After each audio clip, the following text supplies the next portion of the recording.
There's a pattern in history that has overthrown 3 major governments in the last 250 years. Every single time, the people in power believed it could never happen to them. And right now in 2025, the United States is following that exact same pattern, stage by stage and grievance by grievance. Almost like we're reading from a script written in blood and chaos. In 1789, France was the most powerful nation in Europe, wealthy, cultured, and advanced. Paris was the center of art, science, and philosophy. But within 5 years, the government was overthrown. The king was beheaded, and the country descended into the terror where 40,000 people were executed for political crimes. In 1917, Russia was a vast empire stretching across 2 continents. The Tsars ruled 180 million people. It looked unbreakable, but within 8 months, the entire regime collapsed. The Tsar was executed along with his family. The Bolsheviks seized power, and the civil war followed that killed more than 20 million people. In 1959, Cuba was one of the most prosperous nations in the Caribbean. It had tourism, casinos, foreign investment, and a functioning economy. Within 2 years, Fidel Castro overthrew the government. Private property was nationalized, opponents were imprisoned or executed, and the country entered a communist dictatorship that would last more than 60 years. 3 times, 3 revolutions, 3 moments when a seemingly stable government collapsed into chaos. And every time the people in power never saw it coming. They thought they were untouchable. They thought that people would never rise. They thought the system was too strong to fall. They were wrong every single time. And right now, every warning sign that preceded those 3 revolutions is present in the United States. Extreme wealth inequality, widespread government corruption, a collapsing middle class, and a total loss of faith in institutions. America is not heading toward the pattern. It is already in stage 4, and history says that stage 5 and 6 come fast. This is the story of how revolutions happen, why governments never see them coming,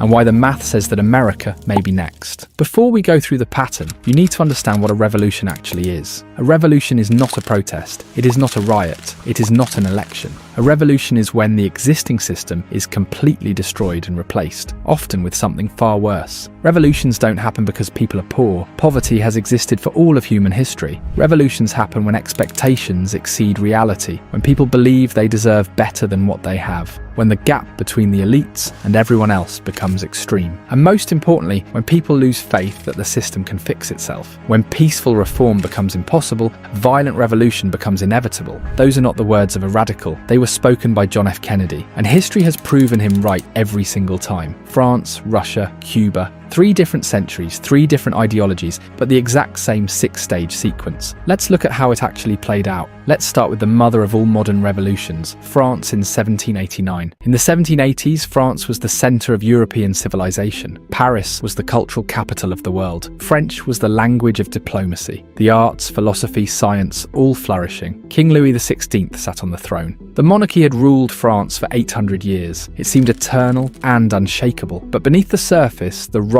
was total. This is stage 1 of every revolution: extreme wealth inequality. In 1789, France had 27 million people, divided into 3 classes. The first class, the elites, owned 10% of the land and paid no taxes. The second class, the nobility, about 400,000 people, owned 25% of the land and paid almost no taxes. The third class, the middle and lower class, 26 million peasants and workers, owned 65% of the land and paid all the taxes. And it wasn't just taxes. The nobility had privileges. They lived in palaces while ordinary people starved. By 1788, France was already breaking apart. A bad harvest caused bread prices to double, and since bread made up about 88% of a peasant's budget, millions could no longer afford food. While ordinary people starved, the nobility continued living in luxury and hosting lavish feasts at Versailles. The problem was not just inequality, but total government incompetence. King Louis XVI was weak and indecisive. France was bankrupt after years of war, yet the solution was always the same: borrow more money and raise taxes on peasants, while nobles and clergy refused to contribute. When reform was blocked, crisis exploded. In 1789, the educated middle class turned against the system, declared itself the National Assembly, and challenged royal authority. Trust in institutions collapsed. Radical groups gained mass support. The king was publicly executed along with the Queen Marie Antoinette. And soon after, the nobles, priests, political rivals, and even former counter-revolutionaries were executed in public squares. Tens of thousands were killed. Chaos spread, and eventually Napoleon seized power. The revolution that promised freedom ended in dictatorship and war. Now let's jump forward 128 years. By 1917, Russia was a vast empire ruled by Tsar Nicholas II. Russia was massive, spanning from Europe to the Pacific. Stage 1. Extreme wealth inequality. The Tsar and nobility owned nearly everything, while peasants made up about 80% of the population and owned almost nothing. Even after serfdom ended in 1861, most peasants still worked on land they did not own and paid crushing rents. In cities, factory workers laboured long hours for starvation wages, often alongside children, with no safety laws. Meanwhile, the elite lived in palaces, completely disconnected from everyday life. Stage 2. Government corruption and incompetence. Tsar Nicholas II was a disaster, weak, indecisive, and completely out of touch with reality. He believed that God had chosen him to rule, and therefore no reform was necessary. In 1905, when some peaceful workers marched to the Winter Palace asking for better conditions, soldiers opened fire, killing hundreds of people. This massacre, known as Bloody Sunday, shattered public trust. World War I made everything even worse. Russia entered the war in 1914, and it was a catastrophe. Millions of poorly equipped soldiers were sent to die, officers were incompetent, and supply lines collapsed. Soldiers fought without bullets. Entire divisions surrendered because they had no ammunition. By 1917, Russia had suffered 3 million casualties. The army was deserting. The economy was collapsing, but the Tsar was still living in luxury. Stage 3. Middle class and military turn against the state. In early 1917, food shortages sparked bread riots in Petrograd. The army was called in to restore order, but the soldiers refused to fire on the crowds. They mutinied. When the army won't defend you, the government is over. In March 1917, Nicholas II abdicated, ending 300 years of Romanov rule. Stage 4. Loss of faith in institutions. A provisional government promised reform but kept Russia in the war. The soldiers wanted peace, the people wanted food, and the provisional government delivered neither. As a result, public faith evaporated within months. The provisional government lost legitimacy within months. They were seen as weak, incompetent, beholden to foreign powers, and into that vacuum stepped Vladimir Lenin and the Bolsheviks. Stage 5. Revolutionary movement gains mass support. Vladimir Lenin and the Bolsheviks promised 3 things: peace, land, bread, ending the war, and redistributing the elite's land to peasants. Their simple message spread fast among soldiers, workers, and peasants. Stage 6. Government is overthrown and chaos follows. In October 1917, the Bolsheviks seized power. Civil war followed from 1918 to 1922, killing around 10 million people. The Chechnya, the secret police, executed anyone suspected of counter-revolutionary activity. Entire villages were wiped out. In July 1918, the Tsar and his entire family were executed in a basement, shot and bayoneted, even the children. By 1922, the Bolsheviks controlled Russia, but the cost was catastrophic. 10 million were dead in the civil war. Famine killed millions more, and the economy was destroyed. The revolution that promised liberation delivered dictatorship, famine, and terror. Now let's look at the most recent case in this pattern: Cuba in 1959. This one surprises many people because Cuba was not a poor or collapsing country. In the 1950s, Cuba had one of the highest living standards in Latin America. Havana was wealthy, modern, and full of tourism, casinos, and foreign investment. On the surface, everything looked fine, but underneath, the same 6 stages were already unfolding. Stage 1. Extreme wealth inequality. Most of Cuba's wealth was concentrated in Havana and among elites connected to President Fulgencio Batista. Outside the capital, especially in rural eastern Cuba, poverty was widespread. Sugar plantations dominated the economy, and much of the land was owned by foreign companies. Profits flowed to a small elite or out of the country. Rural Cubans lacked healthcare, education, and opportunity. The contrast between luxury in Havana and hardship in the countryside was impossible to ignore. Stage 2. Government corruption and incompetence. Batista came to power through a coup in 1952. He cancelled elections and ruled as a dictator. Corruption was everywhere. Police and courts could be bought. Political opponents were jailed, tortured, or killed. American mobsters ran casinos with Batista's approval, paying him a share. The state existed to enrich Batista and his allies, not to serve the people. Protests were met with violence, creating deep anger across society. Stage 3. Middle class radicalized. Fidel Castro was not a peasant. He was a lawyer from a well-off family. Educated and ambitious, he could have joined the elite. Instead, he chose rebellion. In 1953, he led an attack on the Moncada barracks. It failed, and he was imprisoned. At his trial, he declared, "History will absolve me." Released in 1955, he went into exile and returned in 1956 with a small group of fighters. Most were killed, but Castro survived and regrouped. Stage Stage 4. Loss of faith in institutions. Batista's brutality backfired. Every village burned and every student tortured pushed more people toward the rebels. Faith in elections, courts, and the army collapsed. Even the United States began distancing itself from Batista. Once foreign support faded, the regime's legitimacy vanished. Stage 5. Revolutionary movement gains mass support. By 1958, Castro's movement had grown rapidly. Peasants supported him. Urban resistance spread. Batista's army began to desert. Officers fled with stolen money. Stage 6. Government overthrown. Chaos follows. On January 1st, 1959, Batista fled the country and Castro entered Havana. At first, he promised democracy. Within months, opponents were arrested or executed. The press was censored and private property was seized. Cuba became a dictatorship that lasted more than 60 years. And here is an important message. The revolution never delivers what it promises. It delivers blood, purges, and new tyranny. Because revolutions are led by extremists, and extremists don't build, they destroy. The moderates who wanted reform were executed or exiled. The people who thought revolution would bring freedom, they learned too late that chaos is worse than corruption. Now let's talk about the United States in 2026 and why every historical warning light is flashing red. When you compare America today to France in 1789, Russia in 1917, and Cuba in 1959, the pattern is impossible to ignore. Stage 1. Extreme wealth inequality. In 1980, the top 1% of Americans owned about 8% of the nation's wealth. Today, they control roughly 32%, a level even higher than France before its revolution. The top 0.1%, around 130,000 households, now own more wealth than the bottom 90% combined. Billionaires live visibly different lives. Private jets, mega yachts, space tourism. While millions of Americans cannot afford housing, healthcare, or education, many work 2 or 3 jobs just to survive. This gap is not just large, it is humiliating and impossible to ignore. And historically, that is where resentment begins. Stage 2. Government corruption and incompetence. Public trust in government has collapsed. Trust in Congress hovers near historic lows. Confidence in the Supreme Court is falling. Nearly half the country believes elections are unfair or rigged. Insider trading by members of Congress is rampant. Lobbyists write legislation. Corporations own politicians and nothing gets done. Infrastructure is crumbling. The debt is $36 trillion